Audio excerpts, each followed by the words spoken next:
Hey everyone, Grayson the Bard here, and welcome back to day 147 of the Hunt-A-Day. It is good to be back in Monster Hunter World. We have said our goodbye to Monster Hunter Rise for the time being, aside from the video I've got planned to go up on Friday, hopefully. I fell a little bit behind my editing schedule yesterday. But we are through with Monster Hunter Rise for the Hunt-A-Day.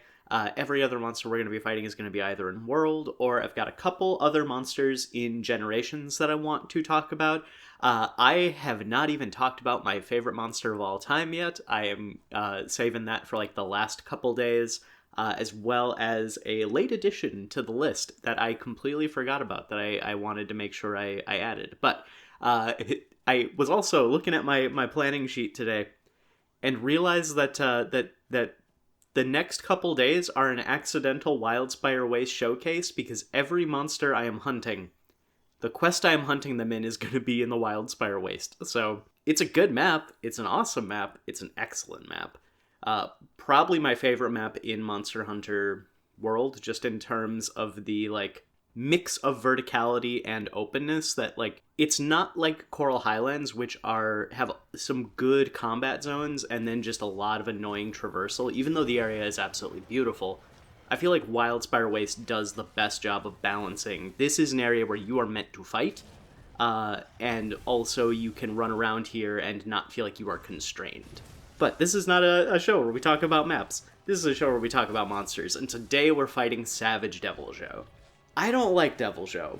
I have never really loved Deviljho the same way a lot of members of the community do. I get it is a cool monster. It is it's a neat design. It is a fun gimmick. When it was the main only rampaging invading monster, I think it was a lot better. But I honestly can't think of a reason why I don't like Deviljho. He's not for me. He's not my type of monster. I was thinking, because while I do pretty much just, when I record these voiceovers, I pretty much just stand in front of my mic, hit record, and then let my brain go. But I still try to think of, what are some things that I want to make sure I talk about. And I was trying to think, when I was, setting up today, why I don't like Deviljho, and I literally cannot figure it out, aside from the fact that I just miss when he was scary. And what I mean by that is, the first time I thought Deviljho was in Monster Hunter 3 Ultimate, I was playing that game mostly blind. I did not know most of the monsters. I didn't know anything that was going to be going on. So I get into a hunt with a high-rank Kurapeko, whose whole gimmick... I unfortunately don't get to hunt Kurapeko. I don't know why I wasn't in Generations. That makes me sad. But I got into a hunt with a high-rank Kurapeko, whose whole gimmick is that it will, mimic the calls of other monsters when it feels threatened to get them to come and attack its threat for it.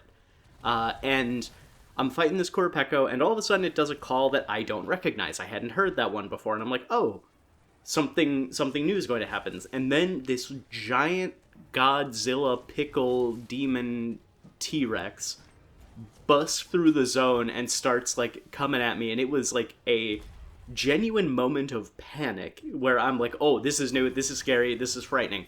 And for a while in Monster Hunter 3 Ultimate, I always had this moment of looking over my shoulder is there going to be a Deviljho in this quest? Is Deviljho going to show up? And 9 times out of 10, he would show up when you least wanted him to. And for whatever reason, I feel like as the games have progressed and we've gotten more used to Deviljho, that feeling of fear has gone away because we know what he can do. You know, he's not as scary when you know that all you gotta do to counter Deviljho is stay right by his little feet. And just keep whacking his legs, and eventually he really can't do anything to you. Because he's so tall, and his hitboxes are so, reaching and wide, that if you stay by his legs, it's pretty easy to dodge a lot of the stuff he throws at you. And I do think it's a fun fight. I think it is a enjoyable time, and the monster we're fighting today, Savage Deviljho, does a good job of adding to what base Deviljho can do, and throwing new things into the mix. I love the way it uses Dragon Element, although I still don't understand what the clouds are supposed to be.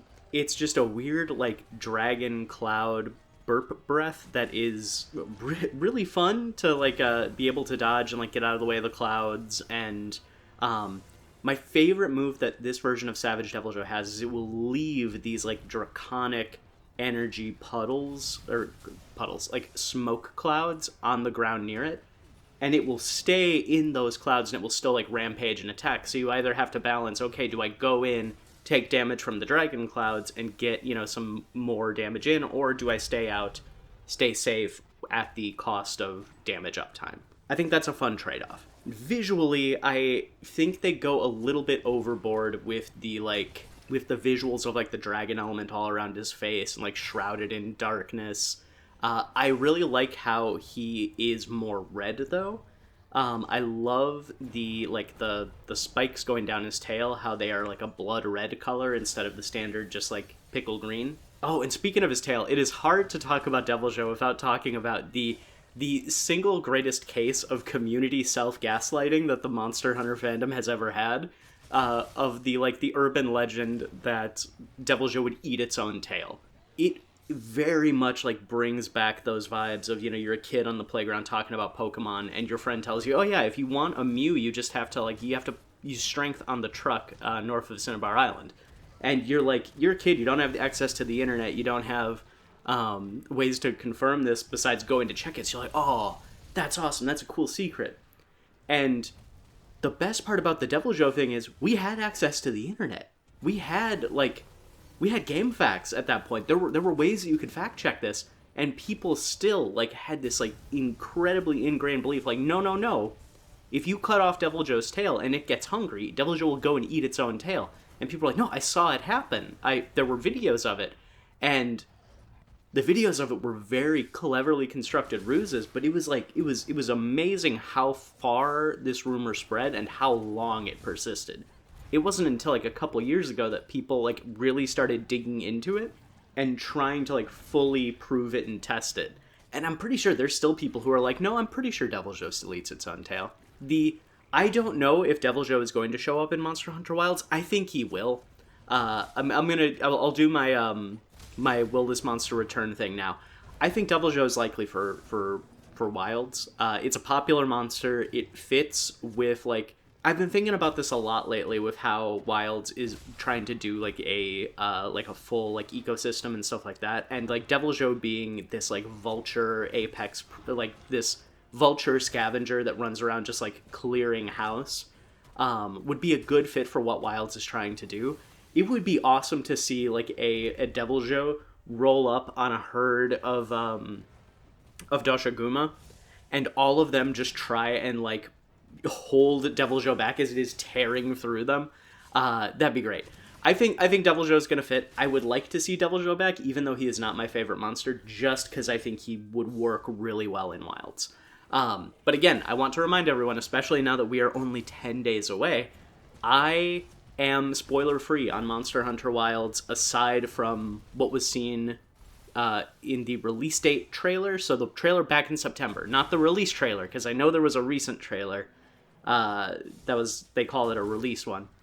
And the last trailer I saw was the one back in September when they announced it was being released on February 28th, and they showed off the flagship for the first time. I have not seen any other trailers, any other new monsters, anything like that for the game, except for a couple returning monsters that were spoiled for me, but I'm not, too worried about that. In terms of, I'm not upset that it happened. In terms of, I still don't want to know if Deviljho is coming back. This is all pure speculation, but I think really solid chance. I'm going to say an 8 out of 10 to show up in Monster Hunter Wilds. And then, again, very popular monster, 10 out of 10 to show up in a future Monster Hunter game.